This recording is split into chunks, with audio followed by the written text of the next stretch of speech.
ಎಲ್ರಿಗೂ ನಮಸ್ಕಾರ. ಈ ತರ ಅಳತೆ ಕಪ್ಸ್ ಎಲ್ಲ ಇಲ್ಲ ಅಂದ್ರೆ ಮನೇಲೇನೆ ಯಾವ ತರ ಅಳತೆ ಮಾಡ್ಕೊಂಡು ನಾವು ಕೇಕ್ ಮಾಡ್ಬೋದು ಅಂತ ಹೇಳ್ತೀನಿ ಇವತ್ತು. ಇಲ್ಲಿ ನೋಡಿ, ಈ ತರ ಕಪ್ಸ್ ಇಲ್ಲ ಅಂದ್ರೆ ಇದೊಂದು ಗ್ಲಾಸ್ ಇರುತ್ತಲ್ಲ, ಈ ಗ್ಲಾಸ್ ಈ ತರ ಫ್ಲಾಟ್ ಆಗಿರ್ಬೇಕು. ಕೆಳಗಡೆ ಇದೆಯಲ್ಲ, ಇದು ಫ್ಲಾಟ್ ಆಗಿರ್ಬೇಕು. ಈ ತರ ಎಲ್ಲ ಇರಬಾರ್ದು. ಇಲ್ಲಿ ಕೆಳಗಡೆ ಮಾತ್ರ ಈ ತರ, ಆಮೇಲೆ ಮೇಲ್ ಬರ್ತಾ ಅಗ್ಲ ಇರೋದು, ಆ ತರ ಎಲ್ಲ ಇರಬಾರ್ದು. ಈ ತರ ಕೆಳಗಡೆನು ಇನ್ನು ಫ್ಲಾಟ್ ಆಗಿ ಇರೋ ಗ್ಲಾಸ್ ಆದ್ರೆ ಇನ್ನೂ ಚೆನ್ನಾಗಿರುತ್ತೆ. 1 ಕಪ್ ಅಂದ್ರೆ ಫುಲ್ಲು, ಅರ್ಧ ಅಂದ್ರೆ ಇಷ್ಟು, ಆಮೇಲೆ ಅರ್ಧಕ್ಕಿಂತ ಇನ್ನು ಅರ್ಧ ಅಂದ್ರೆ ಇಷ್ಟು ಬರುತ್ತೆ, ಅದಕ್ಕಿಂತ 1/4 ಕಪ್ ಅಂದ್ರೆ ಇಷ್ಟು ಬರುತ್ತೆ. ಈ ಗ್ಲಾಸಿಂದ ನೀವು ಅಳತೆ, ನಾನು ಇವತ್ತು ಇದೇ ಗ್ಲಾಸಿಂದ ಅಳತೆ ಮಾಡಿ ತೋರಿಸ್ತೀನಿ ಕೇಕ್ ಯಾವ ತರ ಮಾಡೋದಂತ.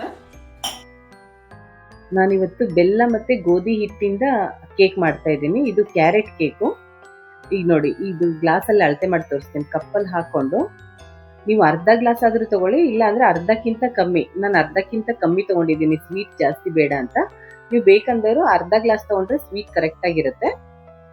ನಾನಿಲ್ಲಿ 1/4 ಕಪ್ ಅಷ್ಟು ನೀರು ಹಾಕೊಂಡಿದ್ದೇನೆ.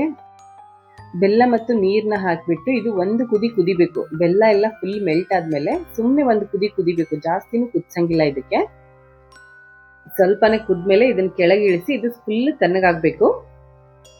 ಇಲ್ಲಿ ನೋಡಿ, ಇದು ಅರ್ಧ ಕಪ್ಪು. ಇದು ನಾನು ಹಾಕಿರೋದು ಅರ್ಧದಲ್ಲಿ ಅರ್ಧ ಕಪ್ಪು.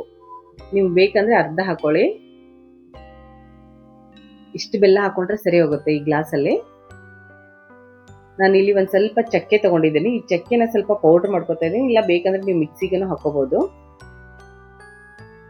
ಈ ತರ ಪೌಡರ್ ಆದ್ರೆ ಸಾಕು. ಆಮೇಲೆ ನಾನು ಕ್ಯಾರೆಟ್ ತಗೊಂಡಿದ್ದೀನಿ, 1 ಕ್ಯಾರೆಟ್ ಆದ್ರೆ ಸಾಕು ಇದಕ್ಕೆ.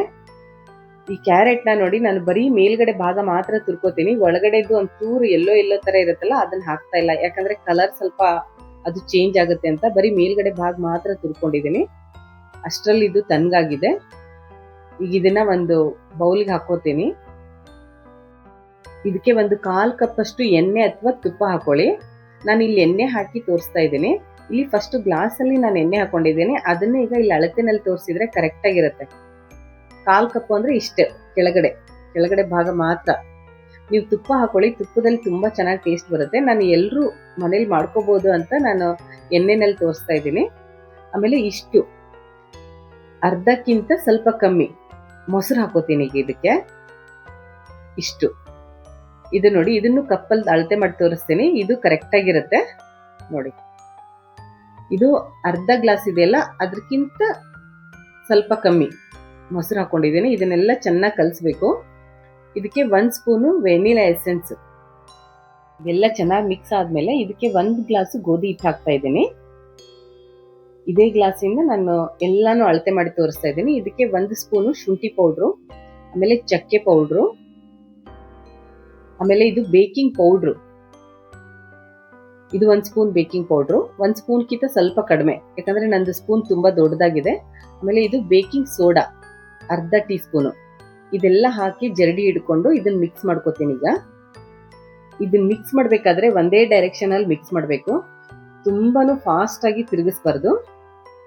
ಈ ವಿಡಿಯೋ ನೋಡಿದಾಗ ನಿಮ್ಗೆ ನಾನು ಫಾಸ್ಟ್ ಆಗಿ ತಿರುಗಿಸ್ತಾ ಇದ್ದೀನಿ ಅಂತ ಅನ್ಸುತ್ತೆ, ಆದ್ರೆ ನಾನು ಫಾಸ್ಟ್ ಆಗಿ ತಿರುಗಿಸಲ್ಲ. ವಿಡಿಯೋನ ಸ್ವಲ್ಪ ಫಾರ್ವರ್ಡ್ ಆಗಿ ಮಾಡಿರ್ತೀನಿ ಅಷ್ಟೇನೆ. ಆಮೇಲೆ ನೋಡಿ, 1 ಗ್ಲಾಸ್ ಕ್ಯಾರೆಟ್ ಆಗುತ್ತೆ.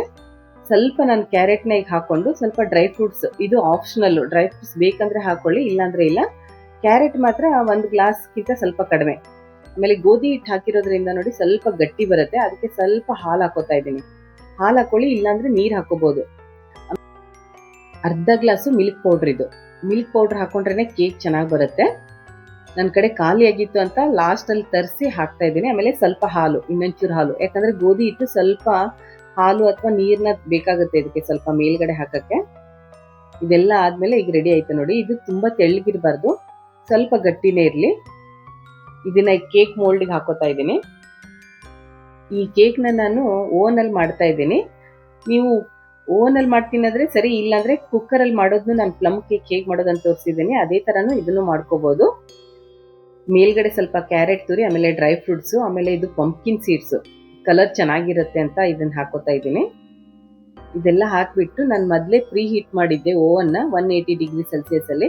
ಆಮೇಲೆ ಅದು ಪ್ರೀ ಹೀಟ್ ಆದ್ಮೇಲೆ 45 ಮಿನಿಟ್ಸ್ ಅಥವಾ 1 ಅವರ್ನು ಆಗುತ್ತೆ ಒಂದೊಂದ್ಸರಿ ಕೇಕ್ ಆಗಕ್ಕೆ. ನಾನೀಗ ಓವನಲ್ಲಿ ಇಡ್ತಾ ಇದ್ದೀನಿ, ಇದು ಪ್ರೀ ಹೀಟ್ ಆಗಿದೆ.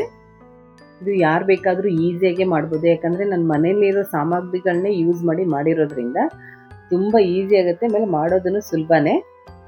ಯಾರಾದರೂ first time inspire with Deepa YouTube ಚಾನಲ್ನ ನೋಡ್ತಾ ಇದ್ರೆ ಸಬ್ಸ್ಕ್ರೈಬ್ ಮಾಡ್ಕೊಂಡು ನೋಡಿ. ಸಬ್ಸ್ಕ್ರೈಬ್ ಆದಮೇಲೆ ಬೆಲ್ ಬಟನ್ನ ಪ್ರೆಸ್ ಮಾಡೋದನ್ನ ಮರಿಬೇಡಿ. ನೋಡಿ ಕೇಕ್ ಆಗಿದೆ, ಫುಲ್ ಮೇಲ್ಗಡೆ ಬಂದಿದೆ, ಈಗ ಎಂಡ್ ಆಯಿತು. ನಾನು ಓಪನ್ ಮಾಡಿ ನೋಡ್ತಾ ಇದ್ದೀನಿ. ನಾನು ಅಂದ್ಕೊಂಡಿದ್ದೀನಿ ತುಂಬ ಚೆನ್ನಾಗಿ ಬಂದಿರುತ್ತೆ ಅಂತ. ಎಲ್ರಿಗೂ wish you happy new year 2026. ಹಾಗೆ ಎಲ್ರಿಗೂ ಇದು ಕ್ಯಾರೆಟ್ ಕೇಕು ಅಂತ ನಾನು ಮಾಡ್ತಾ ಇರೋದು. ಈ ಥರ ಒಂದು ಸ್ಟಿಕ್ ತೊಗೊಂಡು ಮಧ್ಯ ನೋಡಿದರೆ ಅದು ಒಂಚೂರು ಅದಕ್ಕೆ ಹಿಟ್ಟು ಹತ್ತಿಲ್ಲ ಅಂದರೆ ಅದು ಕೇಕು ಕರೆಕ್ಟಾಗಿ ಬೆಂದಿದೆ ಅಂತ. ಇದನ್ನ ಈಗ ಮತ್ತೆ ಒಂದು 45 ಮಿನಿಟ್ಸ್ ಒಂದು ಕಾಟನ್ ಬಟ್ಟೆಯಿಂದ ಮುಚ್ಚಿಡ್ತಾ ಇದ್ದೀನಿ. ಮೇಲ್ಗಡೆ ಕಾಟನ್ ಬಟ್ಟೆ ಹಾಕೋದ್ರಿಂದ ಮೇಲ್ಗಡೆ ಭಾಗ ಡ್ರೈ ಆಗಲ್ಲ ಅಂತ ಅಷ್ಟೇ.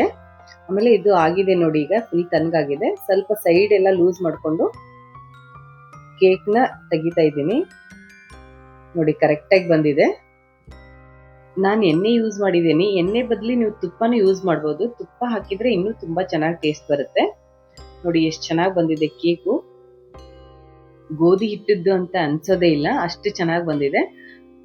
ಆಮೇಲೆ ಕಲರು ನೋಡಿ ತುಂಬ ಚೆನ್ನಾಗಿ ಬಂದಿದೆ. ಆಮೇಲೆ ಗೋಧಿ ಹಿಟ್ಟು ಯೂಸ್ ಮಾಡಬೇಕಾದ್ರೆ ಪ್ಲೇನ್ ಗೋಧಿ ಹಿಟ್ಟಿರಬೇಕು. ಒಂದೊಂದ್ಸರಿ ನಾವು ಮೆಂತೆ ಹಾಕಿ ಹಿಟ್ಟು ಮಾಡಿಸ್ಕೊಂಡ್ಬಂದಿರ್ತೀವಿ, ಆ ಹಿಟ್ಟು ಹಾಕಬಾರ್ದು. ನಾನು ಮನೆಯಲ್ಲೇ ಒಂದು ಗ್ಲಾಸ್ ಅಳತೆಯಲ್ಲಿ ಕರೆಕ್ಟಾಗಿ ಅಳತೆ ಮಾಡಿಬಿಟ್ಟು ಯಾವ ಥರ ಕೇಕ್ ಮಾಡೋದಂತ ಹೇಳ್ಕೊಟ್ಟಿದ್ದೀನಿ. ನೋಡಿ ಎಷ್ಟು ಚೆನ್ನಾಗಿ ಬಂದಿದೆ ಕೇಕು. ಆ ಅಳತೆಯಲ್ಲಿ ನಿಮ್ಮ ಮನೇಲಿ ಮಾಡ್ಕೋಬೋದು. ಈಗ ಕ್ಯಾರೆಟ್ ಸೀಸನ್ ಇರೋದ್ರಿಂದ ಎಲ್ಲರೂ ಮನೇಲಿ ಮಾಡಿ ಟ್ರೈ ಮಾಡಿ ಹೇಗಿತ್ತು ಅಂತ ಒಂದು ಕಮೆಂಟಲ್ಲಿ ತಿಳಿಸಿ. ಎಲ್ರಿಗೂ once again wish you happy new year. ತುಂಬ ಜನ ವಿಡಿಯೋಗಳನ್ನ ನೋಡ್ತಾ ಇದ್ದೀರಾ, ಆದರೆ ಸಬ್ಸ್ಕ್ರೈಬ್ ಮಾಡದೆ ನೋಡ್ತಾ ಇದ್ದೀರಾ. ಪ್ಲೀಸ್ ಸಬ್ಸ್ಕ್ರೈಬ್ ಮಾಡ್ಕೊಂಡು ನೋಡಿ. ಸಬ್ಸ್ಕ್ರೈಬ್ ಆದಮೇಲೆ ಬೆಲ್ ಬಟನ್ ಬರುತ್ತೆ. ಬೆಲ್ ಬಟನ್ನು ಪ್ರೆಸ್ ಮಾಡಿದ ಮೇಲೆ ಆಲ್ ಅಂತ ಬರುತ್ತೆ. ಆಲ್ ಬಟನ್ನ ನೀವು ಪ್ರೆಸ್ ಮಾಡಿದರೆ ಮಾತ್ರ ಪೂರ್ತಿ ನೀವು ಸಬ್ಸ್ಕ್ರೈಬ್ ಆದಂಗೆ. ಒಂದು ಲೈಕು ಒಂದು ಕಮೆಂಟ್ನ ಮಾಡೋದನ್ನ ಮರಿಬೇಡಿ. Wish you happy new year. Thank you.